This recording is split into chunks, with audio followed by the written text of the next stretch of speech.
How's it going, guys? So I'm going to be doing a series on, well, this is a podcast, right? But this is a challenge for me to do. The first 30 videos are going to be one a day. We're going to try and make them around 10 minutes each. And the first, obviously, 30 videos of this is going to lead into a podcast that will expand into something more um, with guests, like people in my network. Um, and I'm just not here to try and plan anything. More than anything else, I just want to just document and give you a backstory, as much backstory as I can. That this might go on tangents. So, I might be speaking about something and then, I get to go into a story in the past. But the goal is to show you where I've actually come from to where I am now. And that it's possible for anyone who has ADHD to follow suit on what I've done, right? So, first thing I'm going to say is just what is ADHDizzle really?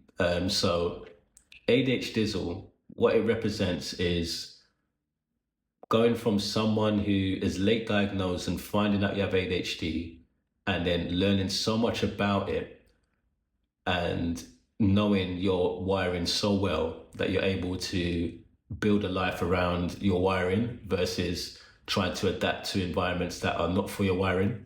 So for me, I was in the corporate world for well, I wouldn't say corporate world. I was in a 9 to 5 or the rat race or working right in the system for 25 years. Right, I left school, no GCSEs, and then I already felt defeated at that point because obviously my attention span was very low in school. Obviously, I had ADHD throughout school, and I just didn't know. Right, so I always felt inadequate, broken, insecure, shy, you name it. I was really bottom of the barrel, if you want to call, in terms of like a performer, right? I wasn't really a performer.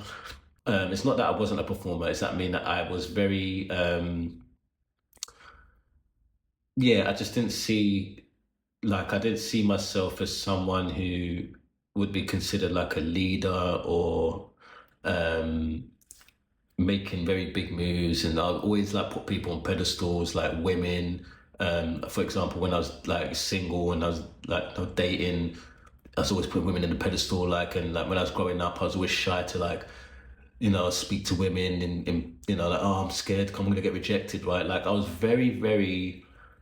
I was a really just shy person growing up, right?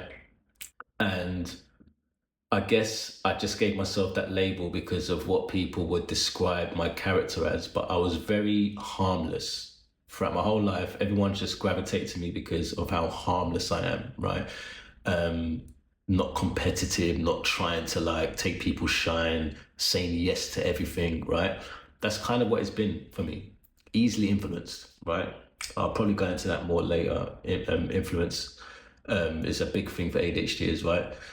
But what an ADHDizzle is and why I named it ADHDizzle is just like it's building a life that fits your brain type, right? What I was doing is I was living life with I've not got any GCSEs, so therefore you're not qualified for a career that pays you well, which means now what do you need to do? You need to go into minimum wage jobs. You need to go to a warehouse or you need to work in an office. That's the only two options, Mike. Or you could be a bartender. That there's this kind of like these minimum wage jobs that were like, yeah, don't need to be smart. You just need to be able to just do what we tell you, right? And there's nothing wrong with that, right? I think it's a very good model for someone that doesn't know what they want to do with their life. It's for anyone who is in the beginning stages of maybe building something. So it's good, right? But it's not fitted for our brain long term, right? But unfortunately, obviously, I've gone into this just feeling like I'm not good enough. So I've just accepted that that's what I'm going to do. So any job that will just like very straightforward. As long as I do my job, I'm gonna keep that job. I was always in those type of roles. So, like I said, I was a bartender. I used to work in admin as well. and I worked in a warehouse before. I used to be a delivery, like delivery drivers where they need someone to help them to pick up furniture to bring in or like electronics in the house. Like I was one of those guys. Um, I worked as a barista, and like I've just done all these roles that were minimum wage, right? All of them were minimum wage, and there came a point in my journey where I just wanted a fresh start, and I moved to Barcelona impulsively. And it was one of the things that I didn't know was an impulsive move for my ADHD, right? I'm going to go into different parts of my journey timelines. So the London thing might come up later on in this podcast, but let's just come to like a bit more where we are now, right? So how I even got diagnosed. So just to give the short of it is that when I moved here, I was single, independent, had no I like I didn't even know the language or anything, and I came here just to have a fresh start, right?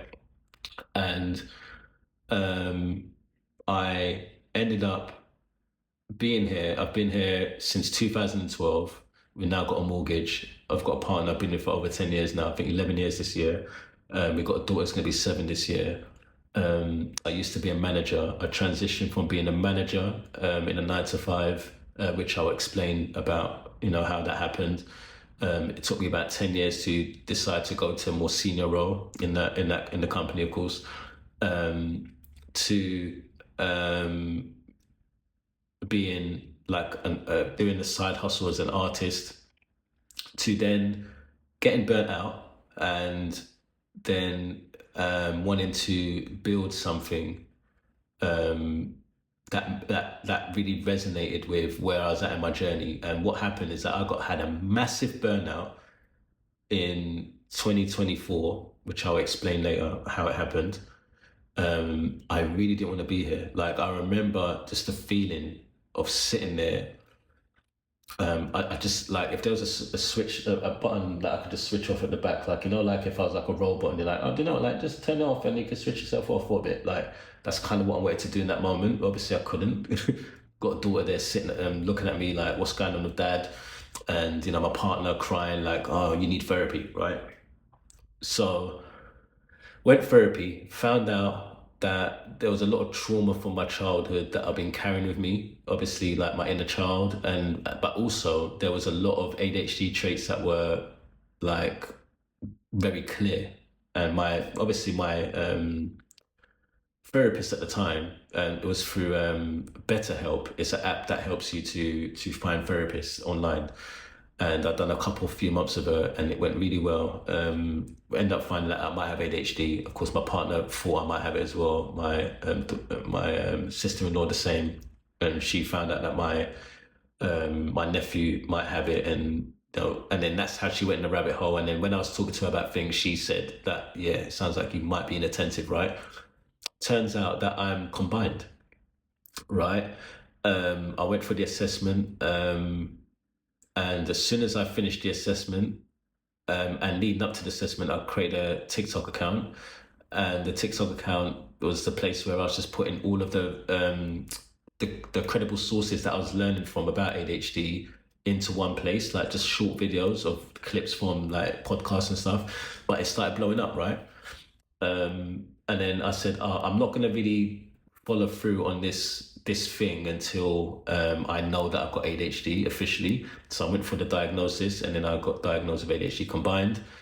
And as soon as I left the assessment, I started paying $99 a month, which yeah, I'll probably share in the next episode. Like that wasn't really like money that I had to be throwing out into something that I'm not gonna make money from, right?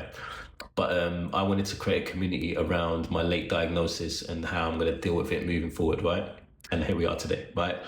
And I started creating Instagram. So the Instagram happened in July 2024 as well. So I got diagnosed in July 2024. Immediately after, created Instagram, created a school community. And then I just started documenting the journey from then until now, or posting like credible sources around ADHD and learning more about ADHD as I was watching podcast clips and stuff, right?